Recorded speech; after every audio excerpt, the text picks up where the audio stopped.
যে ব্যবসায়ীরা প্রায় 60% সংসদ দখল করে কিন্তু নিয়েছিল। উল্লেখযোগ্য সিনিয়র যারা, হ্যাঁ ব্যবসায়ীরা নাই, এটা একটা ভালো বিষয়, কারণ আওয়ামী লীগে ব্যবসায়ীদের হাতে তুলে সামরিক দিয়েছিল। আমলারও নেই, সামরিক আমলারও নেই। আমরা নাই, হ্যাঁ ব্যবসায়ীদের হাতে হ্যাঁ, তুলে দিয়েছিল সামরিক এবং আমলা। তারা টেলিভিশন করেছে, বিভিন্ন ভাবে হুম। অপব্যবহার করেছে তারপরে ক্ষমতার।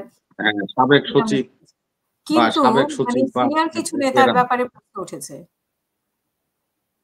দেখেন আপনাকে একটা বলি আমি আপা, আমাদের নমিনেশনটা এখনো কেউ বুঝতে পারছে কিনা আমি জানি না।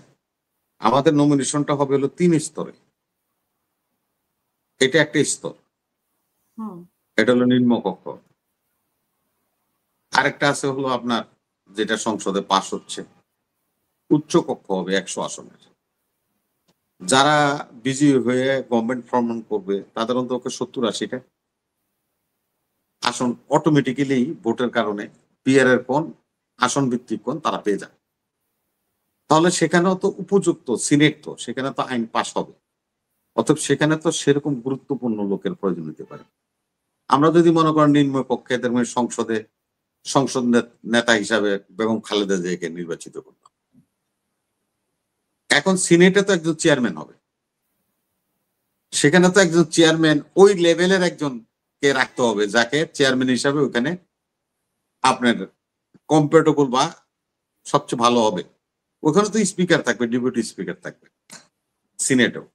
তো এগুলির জন্য তো আপনার সিনেটে যারা যাবে, যেমন রুমিন ফারহান একজন আইনজীবী, আমি একটা উদাহরণ দিচ্ছি। হুম। মনে করেন আমাদের এই যে পাপিয়া আছে, সে একজন আইনজীবী, সে মনে করেন আমাদের এই যে মনে করেন ঢাকা এই যে রুহুল কুদ্দুস কাজল ব্যারিস্টার, সে একজন আইনজীবী। এদের মতো লোকদেরকে তো সেখানে নিয়ে যেতে হবে।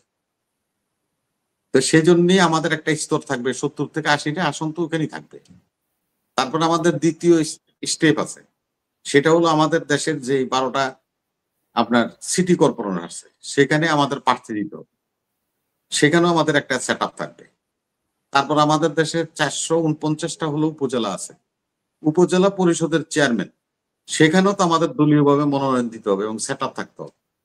এই ৩ স্তরের সেট আপের মাধ্যমেই আমাদের চেয়ারম্যান সাহেব কাকে কোথায় দিলে ভালো হবে প্রাক প্রস্তুতিতে উনি নমিনেশন ডিক্লেয়ার করেছেন নিম্ন কক্ষের জন্য, উচ্চ কক্ষখানো ওনার হাতে রেখেছেন, আর স্থানীয় সরকারগুলিও ওনার হাতে আছে।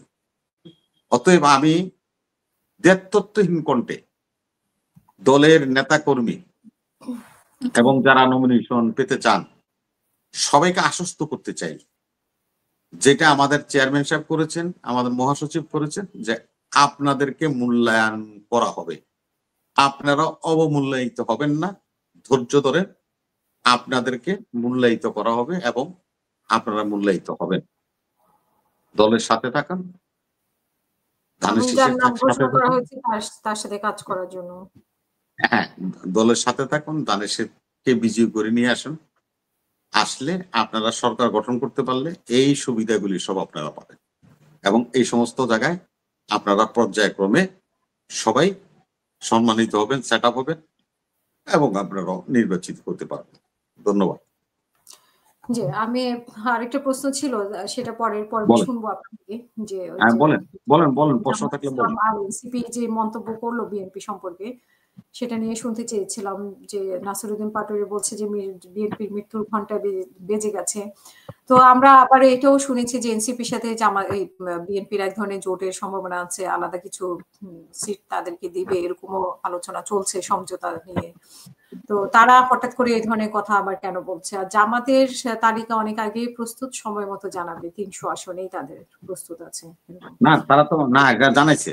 এটা জামাতের আমির ডক্টর শফিকুর রহমান সাহেব বলছে, আমরা বিএনপি তো এখন ঘোষণা করলাম, আমরা তো ১ বছর আগে ৩০০ আসনের প্রার্থী ঘোষণা সরি, করি। ১ বছর আগে ঘোষণা করেছে। হ্যাঁ, ১ বছর আগে উনি ঘোষণা করে দিচ্ছেন। অতএব ওনাদের আর ঘোষণার তো কিছু নেই। আর ওনারা তো গুপ্ত সংগঠন। দেন না? ওনারা কয় পিয়ার। ২ বারের বেশি সংসদে যাইতে পারবেন না, প্রধানমন্ত্রী হইতে পারবেন না। প্রধানমন্ত্রী যে হবেন দলের প্রধান সে থাকতে পারবেন না। উনি গোপন ভোটে কার ভোটে কেডায় যে আবার ৩য় বার উনি আমির হয়ে গেছেন। ওনারাই নিয়ম করেন, ওনারা নিজেরাই পালন করেন। ওনারাই বলছে যে দলের সভাপতি ২ বারের বেশি কেউ থাকতে পারবে না। তো উনি ৩য় বার সভাপতি হয়ে গেলেন। এই স্ববিরোধী বক্তব্য হলো জামাতের। এদের কথার কোনো, ওনারা যেটা কয় ওয়াদা করে সেটার সাথে তাদের কোনো ইয়েই নেই, সাথে একটা ইসলাম লাগাই রাখছে। সম্পর্ক নেই। আরে আপনাকে আমি বলি, ইসলামের আমাদের যে মূল ইসলাম, মদিনার যে ইসলাম, ওই ইসলামের মধ্যে কি হিন্দু শাখা আছে, খ্রিস্টান শাখা আছে, ইহুদি শাখা আছে? আছে ইসলামের মধ্যে? কিন্তু জামাতে ইসলামের লোকে কিন্তু হিন্দু শাখা আছে।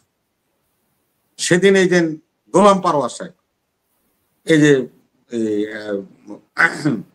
আপনার খুলনাতে, খুলনাতে ওনার আসনেছেন এই যে ফুলবাড়ি নাকি এটা কি জানি একটা থানা, ওইখানে উনি সনাতন ধর্মের সমাবেশ করছেন। সেখানে স্লোগান শুনছে, হরিবল হরিবল দাড়িপাল্লাকে টাইনা তোল, হরিবল হরিবল দাড়িপাল্লাকে টাইনা তোল। এটা হলো সনাতন ধর্মীয়রা স্লোগান দিয়ে ওনাকে আশ্বস্ত করেছে যে আমরা আপনাকে ভোট দিব, মানে দাড়িপাল্লাটা টাইনে আমরা উঠাবো। এই যে একটা ধারণা, ইসলামের সাথে এগুলি যায় বলেন? এই ইসলাম নামটা ওনারা ব্যবহার করার যোগ্যতা রাখে না। যে জায়গায় আজকে ক্ষমতা দেওয়ার লোভে তারা যে ইসলামকে কোথায় নিয়ে গেছে, একটা সনাতন ধর্মের হিন্দু ধর্মের লোকেরা তাদের সমাবেশে যাচ্ছে আর হরিবল হরিবল ইসলামকে টেনে তুল, আরে দাড়িপাল্লাকে টেনে তুল, ইসলামকে টেনে তুল। এই সমস্ত স্লোগান ইসলামের সাথে যায়, ধর্মের সাথে যায়। তো ওনাদের নিয়ে তো আমি কথা বলতে চাই না। তো এনসিপির সম্বন্ধে যে কথাটা বলছেন আপনি, এনসিপির কথাটা কিন্তু খুব গুরুত্বপূর্ণ কথা। যেন এই যে নাসিরউদ্দিন পাটোয়ারি সাহেব বলছে, উনি কদিন আগে গেছিল শাহরাস্তি, ওখান থেকে দুরন টরন খেয়ে আইছে, ওনার নিজের গ্যারাবের মিশে ওনারে তোলাইছে।